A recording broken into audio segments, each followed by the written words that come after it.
Enquanto o Congresso debate a modernização do poderio nuclear americano, líderes da defesa afirmam que os maiores rivais dos Estados Unidos estão aprimorando suas capacidades nucleares. Bem-vindo ao China em Foco, eu sou Tiffany Maier. Enquanto o Congresso discute o orçamento da defesa dos Estados Unidos, 2 oficiais do Departamento de Defesa alertam sobre o aumento das ameaças nucleares. O perigo vem de 2 dos maiores adversários da América, reportagem de Juliette Song. O homem que supervisiona as forças nucleares americanas está dando ao parlamento um grave alerta. Isso enquanto o Congresso debate se deve parar de modernizar as armas nucleares estadunidenses. Pela primeira vez em nossa história, a nação enfrenta 2 adversários estratégicos com capacidades nucleares ao mesmo tempo. Um desses adversários é a China. Richard diz que o Partido Comunista Chinês está rapidamente aumentando e modernizando seu arsenal nuclear. Está muito à frente do prazo para dobrar seu arsenal nuclear até o final da década. Afirma ainda que o tamanho do estoque de armas de uma nação, por si só, é um indicador muito precário do que poderia fazer com esse poderio. Ele diz que Pequim agora é capaz de usar armas nucleares regionalmente e em breve será capaz de alcançar outros continentes. Quanto à China, digo que é importante ver o que fazem, não o que dizem, e ver para onde estão indo, não onde estão. Não tenho escolha a não ser entender a China como uma ameaça estratégica significativa e compartilhar a avaliação do secretário Austin de que a China é a ameaça urgente para a nação e o Departamento de Defesa em geral. E a ameaça militar da China não para na terra ou no mar, também vem do espaço. O comandante espacial dos Estados Unidos diz que, no momento, a China tem mais de 400 satélites em órbita. A China está construindo capacidades militares espaciais rapidamente, incluindo sistemas de monitoramento e comunicação e numerosas armas anti-satélite. Enquanto isso, a China continua a manter sua posição pública contra o armamento espacial. Além disso, o oficial do Departamento de Defesa diz que a Rússia também continua a ser uma ameaça nuclear iminente.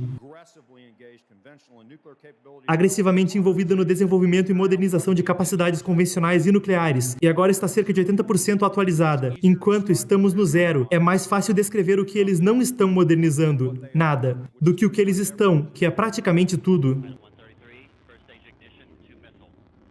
Ele afirma que a força nuclear americana é prejudicada por armas antigas e falta de investimento. Uma nação simplesmente não pode tentar estender indefinidamente sistemas bélicos remanescentes da Guerra Fria e executar com sucesso a estratégia definida. O Departamento de Defesa diz que manter um arsenal nuclear poderoso e moderno é fundamental para a segurança nacional americana e possui um alto custo.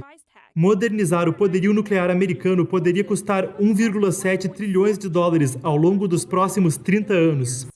Alguns legisladores democratas estão instando o governo Biden a cortar o orçamento, mas receberam forte oposição dos republicanos. Resta saber o resultado da batalha orçamentária. O governo Biden está atualmente analisando estratégias nucleares e deve apresentar um orçamento completo para a defesa até junho. Reportagem de Juliette Song para a NTD. Os últimos comentários do Partido Comunista Chinês estão provocando comoção, com um aparente insulto ao Ocidente. O líder chinês Xi Jinping falou terça-feira em um fórum internacional realizado na China. Em seu discurso, Xi afirmou que a China e seus aliados orientais não podem permitir que um punhado de países defina o ritmo do mundo inteiro ou imponha regras a outros países. Ele fez as observações durante o Fórum de Boao, o equivalente chinês do Fórum de Davos. A organização foi fundada por 25 nações asiáticas e pela Austrália e visa impulsionar economias na região Ásia-Pacífico. Embora a China não tenha citado nenhum país específico em seus comentários, parece estar claro que se referia aos Estados Unidos e seus aliados. Isso enquanto o Ocidente continua a condenar Pequim por sua repressão e violações de direitos humanos em Hong Kong e Xinjiang, entre outras questões. As palavras de Xi atraíram ceticismo, dada a agressão do regime comunista contra seus vizinhos. Em sua fala, o líder chinês também alegou que o mundo precisa de justiça, não de pessoas impositivas que intimidam os outros, coisa que ele disse que a China nunca faria. Essa colocação imediatamente trouxe reações no Twitter. Um ativista uigur radicado na América tweetou escrevendo: "Sim, precisamos de justiça, precisamos que os líderes da China, incluindo Xi Jinping, sejam processados pelo Tribunal Penal Internacional por dirigir o genocídio de uigures e outros povos turcos no Turquestão Oriental ocupado." Turquestão Oriental é como membros da minoria étnica uigur chamam a região de Xinjiang na China. Especialistas da ONU dizem que pelo menos 1 milhão de uigures foram encarcerados em campos de internação em Xinjiang. Testemunhas dizem que o regime comunista também torturou e esterilizou à força muitos uigures. O jornal taiwanês Liberty Times diz que as ações da China comunista contradizem a declaração de Xi. Desde o ano passado, as tensões entre a China e muitos de seus vizinhos têm aumentado drasticamente, muito devido a conflitos fronteiriços e disputas territoriais, tanto em terra quanto no mar.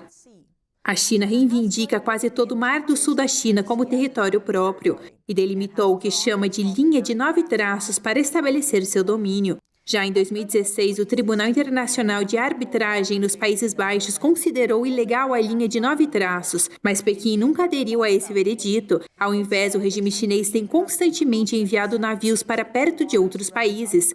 Está até construindo ilhas artificiais lá, repletas de armamento militar.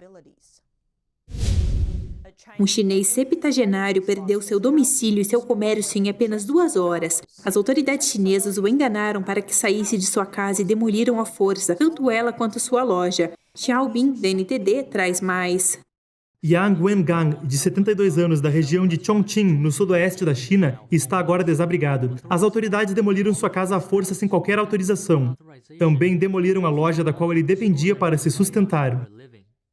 No mês passado, oficiais locais pediram a Yang que fosse ao escritório do bairro para conversar sobre a realocação de sua casa, mas Yang foi detido no escritório e não o permitiam sair. Em protesto, ele jogou a cabeça contra uma parede e foi depois enviado ao hospital. 2 horas depois, quando voltou para casa, descobriu que sua loja e sua residência haviam sido demolidas. Até agora, nenhum oficial de qualquer departamento assumiu a responsabilidade por ter demolido a minha casa. Eu reconstruí parte da casa e me disseram que isso era ilegal. Pode até ser legal eles demolirem a parte recém-construída, mas é ilegal demolir toda a minha casa. Yang disse à edição em língua chinesa do Epoch Times que ele não recebe pensão. Ele dependia somente de sua loja, que ele alugava para se sustentar. A casa e a loja de Yang foram construídas há 30 anos. À época, era comum as autoridades não emitirem certificados de propriedade em áreas rurais da China. Mas agora, muitas autoridades locais estão demolindo essas casas, chamando-as de construções ilegais. Demolição forçada é uma prática comum por toda a China. Isso porque o Partido Comunista Chinês é dono de todos os terrenos na China. Pode confiscar qualquer terreno à vontade e vender o direito de uso da terra para projetos mais rentáveis. Quando isso acontece, moradores comumente se recusam a desocupar, principalmente porque as autoridades geralmente oferecem pouca ou nenhuma indenização para que se realoquem.